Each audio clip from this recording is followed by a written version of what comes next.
Bonjour tout le monde, c'est Émilie, bienvenue dans ce nouveau vlog. Nous sommes aujourd'hui dimanche 24 novembre et donc je commence avec la lecture que j'ai terminée ce matin. Nous reviendrons à la Havane de Chanel Clinton aux éditions Charleston Poche. Je vous ai parlé de cette lecture dans mon précédent vlog, donc je venais de le commencer, le livre. Donc là je l'ai terminé ce matin, je vais donc pouvoir vous en parler. Donc pour rappel, nous avions une alternance d'époque. Dans le passé, nous étions en 1958 et dans le présent, en 2017. Nous suivons deux femmes. Dans le passé, Elisa Pérez qui vit avec ses trois sœurs et ses parents dans une grande maison. Sa famille est héritière d'une plantation de sucre. Et dans le présent, nous suivons Marisol, qui est la petite fille d'Elisa, qui vit aux États-Unis, en Floride plus précisément. Et là, on la suit au tout début du livre. Elle débarque à Cuba puisque sa grand-mère est décédée. Et le souhait de sa grand-mère, c'était que sa petite fille disperse ses cendres à Cuba. Et donc on va apprendre très rapidement que sa grand-mère, donc Elisa, n'a plus jamais remis les pieds à Cuba depuis qu'elle en est partie, puisque au tout début du livre, c'est vraiment le prologue, on apprend qu'en 1959, Elisa et sa famille ont fui Cuba pour aller se réfugier aux États-Unis. Dans le précédent vlog, je vous avais dit que Marisol n'était pas revenue à Cuba depuis longtemps, mais en fait, non, en fait, elle avait jamais mis les pieds à Cuba, c'est la première fois qu'elle vient. Elle va être accueillie par Luis, le petit-fils de la meilleure amie de sa grand-mère, Anna. Il va lui faire visiter Cuba et petit à petit, les deux vont nouer une relation assez forte. Et dans le passé, nous suivons aussi donc Elisa, donc la grand-mère de Marisol, qui va également rencontrer l'amour avec un révolutionnaire du nom de Pablo. C'est un livre que j'ai apprécié dans son ensemble, mais arrivé au milieu du livre, j'ai commencé un petit peu à déchanter puisque je trouvais ça vraiment très centré sur le politique. Les conversations des personnages tournent vraiment autour de ça. En même temps, vivre à Cuba à cette époque et aujourd'hui, c'est très dangereux et c'est très difficile de vivre à Cuba. Donc forcément, voilà, c'est pas l'ambiance du livre, le ton général du livre n'est vraiment pas des plus gais. C'est assez déprimant comme ambiance, c'est assez noir, c'est sombre, c'est voilà, c'est pas du tout joyeux, c'est pas du tout un livre joyeux. Mais malgré tout, je l'ai trouvé très intéressant. J'ai appris énormément de choses sur Cuba. Comme je vous l'avais dit dans mon précédent vlog, je connaissais très peu cette île finalement. Et parallèlement au livre, je me suis aussi renseignée, comme je vous l'avais dit. J'ai regardé plusieurs vidéos sur YouTube qui traitaient du sujet, notamment de la révolution de Cuba, à voir comment était le régime de Batista et comment énormément de gens, de révolutionnaires, mettaient beaucoup d'espoir en Fidel Castro, qui était un personnage emblématique à cette époque-là. Et comment Fidel Castro, lorsqu'il est arrivé au pouvoir, et bien finalement l'espoir qu'avaient beaucoup de gens s'est vraiment cassé la figure puisque il n'a pas forcément fait mieux que Batista. Donc au final, il y a énormément de familles qui ont dû fuir Cuba puisque Cuba devenait c'était bien trop dangereux de vivre là-bas. Et c'est ce qui s'est passé pour la famille d'Elisa, mais pour plein d'autres familles également. Et donc j'ai trouvé ça hyper intéressant et je me suis rendu compte à quel point même aujourd'hui, de vivre à Cuba aujourd'hui, à quel point c'est pas facile, que la liberté d'expression n'existe pas, que la moindre chose qu'on peut dire de travers, eh bien on peut être emprisonné pour rien. Donc, ou pire même, ou pire qu'être emprisonné. Donc là, vraiment avec ce livre et les vidéos que j'ai vues sur YouTube, j'ai l'impression d'avoir appris énormément de choses sur Cuba. Donc je vais pas vous faire un cours sur Cuba dans cette vidéo. Si le sujet vous intéresse, je vous invite à vous renseigner de votre côté ou sinon à lire ce livre. Mais je pense que ce livre ne plaira pas à tout le monde parce que c'est vraiment centré sur Cuba. Vraiment, la Cuba est au cœur du livre. C'est presque un personnage à lui tout seul. Et le côté vraiment politique. Donc entre la politique et les histoires d'amour des deux héroïnes que l'on suit à deux époques différentes, voilà, si vous n'aimez ni la politique ni les histoires d'amour, eh bien ce livre n'est peut-être pas fait pour vous. Voilà, je vous préviens juste que c'est pas fait pour tout le monde. Mais moi, j'ai un avis général qui est quand même positif. J'ai bien aimé, je l'ai trouvé percutant. Il y a vraiment des scènes qui vous percutent de plein fouet, qui sont émouvantes. J'ai quand même été émue parce que vivent les personnages, parce que voilà, c'est très fort ce que vivent les personnages. Donc dans l'ensemble, voilà, je suis contente d'avoir découvert ce livre et d'en avoir appris beaucoup plus sur Cuba. Et je vous présente ma prochaine lecture, La librairie des livres interdits de Marc Lévy aux éditions Robert Laffont Versilio. Je suis trop contente puisque c'est un livre qui me faisait de l'œil depuis quelques temps quand j'ai vu qu'il était sorti. Le titre, la couverture, ça a tout pour me plaire et donc je me tâtais à l'acheter et puis finalement ma responsable l'a acheté pour la médiathèque, donc évidemment j'ai pu l'emprunter, c'est trop bien. J'ai très très hâte de le lire. Il n'y a pas de résumé au dos, par contre il y a une phrase: tous les héros ne portent pas de cape, certains ont des livres. Cette phrase, elle est quand même magique, je trouve. Donc j'ai très très hâte de le lire. Je pense qu'il va y avoir une romance au vu de la couverture. Donc ça a tout pour me plaire, je vous dis. Voilà, librairie, romance, livres interdits. Voilà, ça me donne vraiment très très envie. Donc écoutez, là j'ai un petit peu de temps devant moi cet après-midi. Donc là je vais m'installer et je vais lire tranquillement. Enfin, je vais commencer ma lecture de ce livre. Et je viendrai vous en reparler plus tard dans ce vlog. Je vous reprends, nous sommes aujourd'hui dimanche 1er décembre et je vais vous parler du livre que j'ai terminé tout à l'heure, La librairie des livres interdits de Marc Lévy, dont je vous parlais la semaine dernière, puisque ça fait déjà une semaine que j'ai enregistré la première partie que vous venez d'entendre vous, mais pour moi il s'est déjà écoulé une semaine. J'ai pas eu le temps cette semaine d'enregistrer quoi que ce soit. J'avais pas forcément de contenu non plus à vous parler. Là, j'en ai un peu aujourd'hui, donc voilà. Du coup, alors malheureusement, le livre de Marc Lévy a été une déception pour moi. Heureusement, il s'est lu très vite et il n'était pas très long. Il faisait 350 pages environ. Donc pour le rapide résumé, on suit Mitch qui tient une librairie. On ne sait pas trop où on est, dans quel pays. Enfin, j'en déduis qu'on est aux États-Unis, du coup, avec ce que j'ai lu à la toute fin du livre. Et on apprend rapidement que Mitch a fait 5 ans de prison.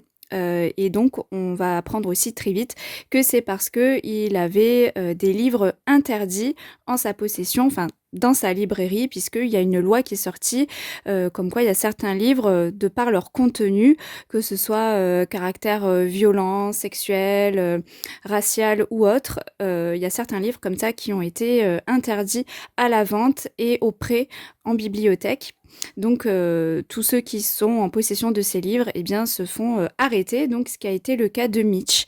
Et donc on va suivre l'après aussi, l'après-prison, comment il va se remettre de tout ça, les rencontres qu'il va faire, etc. Et donc, moi, j'ai été déçue par ce livre parce que je l'ai trouvé assez insipide et fade. Je m'attendais pas du tout à ce genre d'histoire et je me suis quand même ennuyée dans l'ensemble, malheureusement. J'ai manqué d'attachement aussi aux personnages, que ce soit Mitch ou les personnages qu'il va rencontrer. Sur la couverture du livre, on a l'impression qu'il va y avoir une romance, puisque voilà, on voit quand même les deux personnages au centre de l'image qui sont assez évocateurs. Mais en fait, alors oui, il va y avoir une romance, mais elle ne m'a pas du tout transcendée ni touchée, alors que moi j'adore les belles histoires d'amour, enfin j'adore la romance en général. Mais là, j'ai pas du tout été touchée plus que ça. Voilà, en fait, ce livre, je pense que je vais assez vite l'oublier. Il y a rien qui m'a transcendée dans cette histoire. Il n'y a pas vraiment de suspense. Il y a quelques scènes qui m'ont plu par-ci par-là, mais sinon, voilà, ça va être un avis très mitigé et très moyen pour ce dernier livre de Marc Lévy. C'est dommage parce que il m'attirait beaucoup et tout ça, mais surtout heureusement que je l'ai pas acheté, j'aurais regretté mon achat. Donc pour rappel, je l'ai emprunté à la médiathèque où je travaille, donc tant mieux. Donc moi, c'est pas un livre que je vous conseillerais forcément, en tout cas enfin, peut-être empruntez-le en bibliothèque, comme ça vous économiserez de l'argent. Après, si vous voulez l'acheter, achetez-le, mais voilà, moi je vous dis juste que j'ai été déçue et que je me suis quand même pas mal ennuyée. Après, à la fin, il y a quand même une explication sur cette loi qui interdit les livres et j'ai appris qu'elle existait vraiment aux États-Unis. Donc c'est là que j'ai su que le livre se passait aux États-Unis parce que pendant tout le long du livre, on n'a aucune indication sur le lieu. Je me doutais que c'était pas en France, mais je savais pas du tout où c'était. Donc c'est intéressant de savoir que cette loi existe pour de vrai et ça fait peur d'ailleurs de se dire qu'il y a des livres qui peuvent être interdits de par leur contenu. Voilà, donc ouais, voilà, ce côté-là était intéressant, mais sinon l'histoire en elle-même ne me laissera pas un souvenir impérissable. Voilà. Tant qu'on est dans les livres, je vais vous parler de philosophie. Et oui, alors de base, c'est pas du tout mon style de lecture. Moi, je suis très fiction. Je lis quasiment pas autre chose que de la fiction en fait. Mais j'ai un ami qui est passionné de philosophie et il y a pas si longtemps, j'ai eu une discussion avec lui de ce livre que je vous montre ici en image, Penser pour moi-même, suivi du manuel d'Épictète de Marc Aurèle aux éditions GF Flammarion. Et donc il m'en parlait avec beaucoup de passion et il m'a dit: «Il faut vraiment que tu lises ce livre», donc il me l'a prêté. Donc je te remercie si tu regardes cette vidéo. Je te remercie encore, de m'avoir prêté ce livre et du coup, voilà, donc j'ai commencé à le lire. Donc là, à l'heure où je vous parle, je l'ai pas terminé, mais je pioche en fait des pensées, puisque ça s'appelle comme ça, des pensées de temps en temps dans le livre. Je lis pas tout, mais dans l'ensemble, je le trouve quand même intéressant. Comme je disais à mon ami, c'est vrai que ça me fait penser un peu aux prémices du développement personnel. En fait, le développement personnel, je m'y suis intéressée, j'ai commencé à m'y intéresser en 2017 parce que j'avais ce besoin-là de m'améliorer, de devenir une meilleure version de moi-même. Et à ce moment-là, je me suis beaucoup intéressée à tout ça. J'ai lu des livres, j'ai écouté des vidéos. Voilà, j'étais vraiment centrée sur ça. Ça me faisait beaucoup de bien pour m'améliorer moi, améliorer mes relations de couple, mes relations avec autrui, tout type de relations en fait. Et ça m'avait fait beaucoup de bien à l'époque. Je m'y intéresse toujours aujourd'hui, mais à faible dose, on va dire, un peu moins qu'avant parce que bah aujourd'hui, je me sens vraiment épanouie et je suis fière de la personne que je suis aujourd'hui. Voilà, et je trouve qu'en fait, le texte de Marc Aurèle, et ben, c'est vrai que ça me fait penser. Il y a certaines de ses pensées qui me, bah, voilà, qui, pour moi, qui sont les débuts en fait du développement personnel. Et c'est fou de se dire que ce texte a été écrit il y a des millénaires, enfin ouais, 2000 ans, et qu'en fait, eh ben, c'est plus ou moins toujours d'actualité en fait, certaines pensées, même la plupart des pensées. Donc c'est quand même très intéressant. Après, comme je disais, c'est pas un texte que je lirai d'un coup d'un seul. Ça peut être assez fastidieux et lourd à lire, donc c'est pour ça que je pioche certaines pensées comme ça de temps en temps. Je vais juste vous lire peut-être deux, trois pensées qui m'ont inspirée.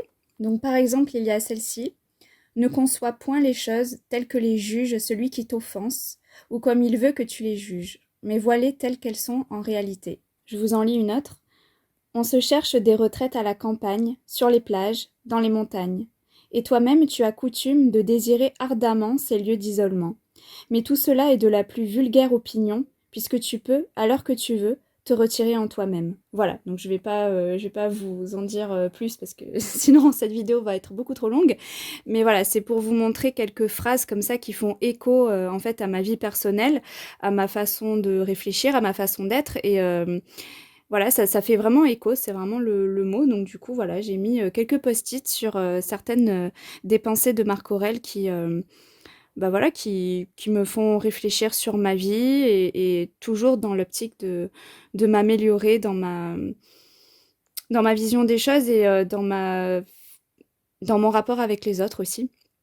Voilà, c'est toujours intéressant. Donc voilà, je voulais partager aussi ça avec vous parce que c'est intéressant, puis ça change un peu de mes lectures habituelles, donc c'est cool aussi.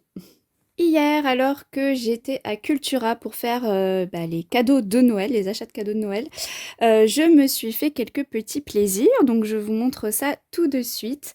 Je me suis acheté donc le dernier livre de Clarisse Sabar, La douce magie de Noël aux éditions Charleston. Donc il s'agit tout simplement d'une romance de Noël, donc la dernière qu'a sorti Clarisse. Dans la série qu'elle a commencé à écrire il y a quelques années, voilà, il y a déjà 4 5 romances de Noël me semble-t-il, donc j'ai très hâte de lire celui-ci. J'ai pas vraiment lu le résumé puisque avec Clarisse Sabar je me laisse toujours porter par ce qu'elle écrit.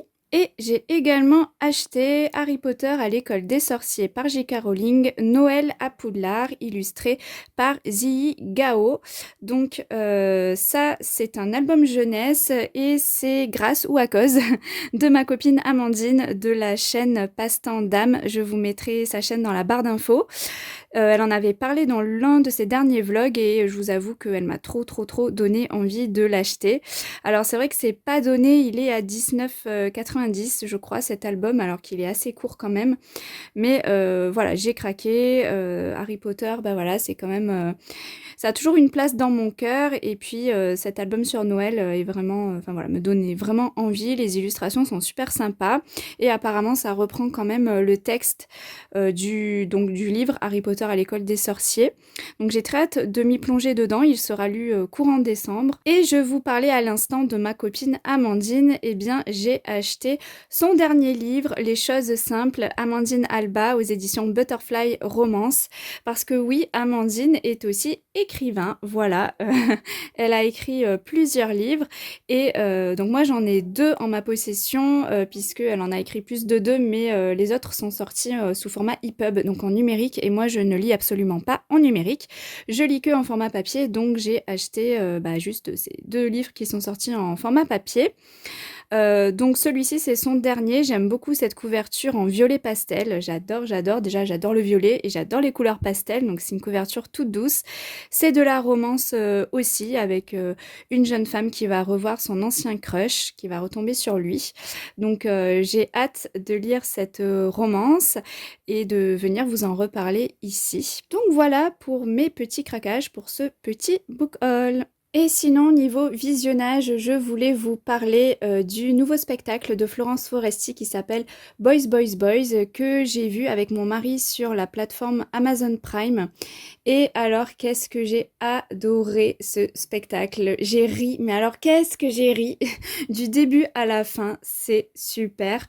Donc, dans ce spectacle, en fait, elle parle de son célibat, donc elle a 50 ans. Elle parle de qu'est-ce qu'être célibataire à 50 ans, quel type d'homme pourrait l'attirer à son âge. Donc voilà, elle s'interroge sur son pouvoir de séduction. Elle nous parle beaucoup des rapports hommes-femmes, des relations amoureuses entre les hommes et les femmes. Et alors là, j'ai adoré ces passages-là mais il y a plein de passages, c'est tellement vrai, quoi. C'est tellement ça. Franchement, c'est trop bien. Puis le fait qu'elle le tourne sous le ton de l'humour et tout ça, voilà, ça nous fait éclater de rire, quoi. Donc c'est trop bien. Elle repart même des fois jusqu'à l'époque de la préhistoire, les hommes et les femmes à l'époque de la préhistoire, enfin voilà. C'est tellement drôle, mais vraiment, enfin, à en rire, à pleurer de rire, quoi, certains passages. Alors, tous les passages ne sont pas... voilà, ils m'ont pas tous fait rire non plus, mais la plupart de son spectacle, franchement, c'était un pur régal. C'est vraiment super de voir comment le jugement critique qu'elle a sur les hommes et sur les femmes aussi. Elle dit des vérités, en fait, des vérités que beaucoup pensent tout bas mais n'osent pas forcément dire tout haut, dans une société où aujourd'hui on n'a plus trop le droit de dire grand chose, donc ça fait du bien d'entendre une humoriste dire certaines vérités tout haut, ça fait du bien. Donc voilà, moi j'ai adoré ce spectacle et je vous le recommande franchement. Si vous avez Amazon Prime, vous allez passer un excellent moment de divertissement. Et pour terminer cette vidéo vlog, voilà, je vais clôturer ce vlog aujourd'hui. Donc aujourd'hui, nous sommes donc le 1er décembre et avec mon mari, on s'est fait un calendrier de l'Avent que je vous mets ici en photo. Donc c'est un calendrier de l'Avent qu'on a depuis des années, hein, qu'on a fait il y a quelques années déjà. Mais cette année, on a décidé d'innover, de faire quelque chose d'original. Et en fait, c'est moi qui ai eu l'idée, j'avoue. J'ai eu l'idée de faire un calendrier de l'Avent des musiques oubliées oubliées. Du coup, en fait, j'ai sélectionné 24 musiques des années 2000 parce que c'est un peu notre génération qui nous rappelle un peu des souvenirs et des musiques que ça fait hyper longtemps qu'on n'a pas écoutées. C'est toujours cool de réentendre des chansons où on se dit ah ouais, mais celle-là, je l'écoutais en boucle à l'époque et ça fait bien 15 ans, voire plus que je l'ai pas entendue. Donc voilà, j'ai fait mes petites recherches sur Google hier. J'ai vite sélectionné 24 chansons que j'ai découpé tous les petits papiers que j'ai mis dans les petites maisons du calendrier de l'Avent. Et voilà, et donc ce matin on a pioché notre première chanson oubliée, et si vous voulez être curieux, c'était la chanson Sash d'Ophélie Winter. Voilà, alors c'est une chanson, ça faisait des années que je l'avais pas entendue. Donc voilà, donc tous les jours on va écouter notre petite musique, et en plus on met le clip sur YouTube, donc on a aussi le clip, comme ça nous permet aussi de revoir les artistes aussi à l'époque. Un concept plutôt original et sympa, j'ai trouvé. Tout en musique cette année donc. Voilà, donc je termine ce vlog aujourd'hui, j'espère qu'il vous aura plu. N'hésitez pas à me dire dans les commentaires si vous avez aimé, si vous avez eu des lectures en commun avec moi, au niveau des visionnages et au niveau des calendriers de l'Avent si vous en avez. N'hésitez pas à partager tout ça avec moi, je me ferai un plaisir de vous répondre. N'hésitez pas à mettre un petit like sur la vidéo, ça fait toujours plaisir, et à vous abonner si le contenu vous a plu. Je vous remercie et je vous dis à très bientôt dans un prochain vlog.